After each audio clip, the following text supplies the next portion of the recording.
Разговорите меѓу политичките партии ќе продолжат утре, откако денеска повторно не е постигнат договор, изјави американскиот амбасадор Джес Бейли по завршувањето на средбата во клубот на пратениците. Денешните разговори за ингеренциите на министерот за внатрешни работи и за техничката влада, која што ќе ги спроведува изборите, траеа 2 часа. На средбата присуствуваа и Имер Алиу од ДП и амбасадорот на САД Джес Бейли и представникот на мисијата на Европската унија во отсуство на амбасадорот Иво Ораф. На средбата беа и представникот на СДСМ Радмила Шекеринска, како и на ВМРО ДПМН Никола Тодоров.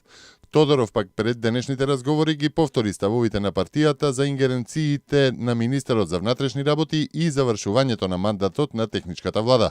Она што го гледаме е дека ВМРО ДПМН постојано се доближува до ставот на СДСМ, а СДСМ не прави никаков исчекор кон договорот.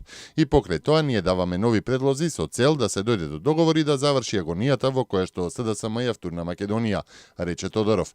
Според Тодоров, предлогот е многу рационален. Доколку СДСМ победи на следните избори, нема потреба нивните министри и заменици да одстапат од позициите.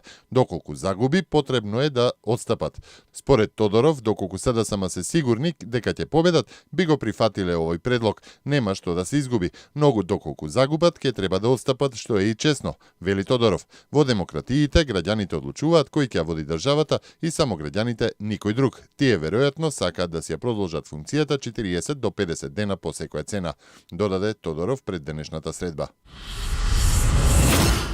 По поднесен обвинителен акт од Основното јавно обвинителство Велес, Советот за оцена на обвинителните акти при Основниот суд Велес донесе решение со кое е одобрен обвинителниот акт поднесен против тројца лекари, еден анестезиолог и двајца гинеколози за случајот со починатата родилка и новороденчето во Гевгелија.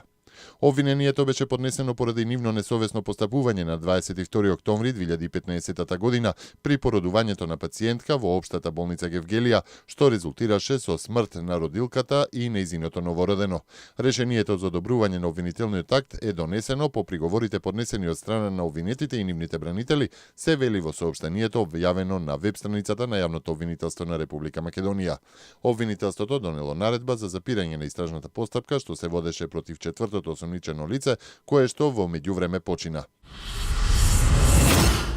Исламската држава ја презема одговорноста за нападот во кој афганистанец со секира ги нападна падниците во возот во Германија, во кој се повредени најмалку 20 лица, соопштува новинската агенција на Исламската држава. Според наводите на агенцијата, организаторот на нападот во Германија е еден од борците на Исламската држава, а операцијата е извршил како одговор на повиците да се напаѓаат земјите кои се во коалиција против Исламската држава. Афганистанецот дошол пред 2 години во Германија како малолетник без придружба, а во март поднел пријава за азил. Според изјавата на министерот за внатрешни работи на Баварија, Јоахим Херман, напаѓачот веројатно дошол во Германија преку балканската рута, што значи дека минал низ Македонија.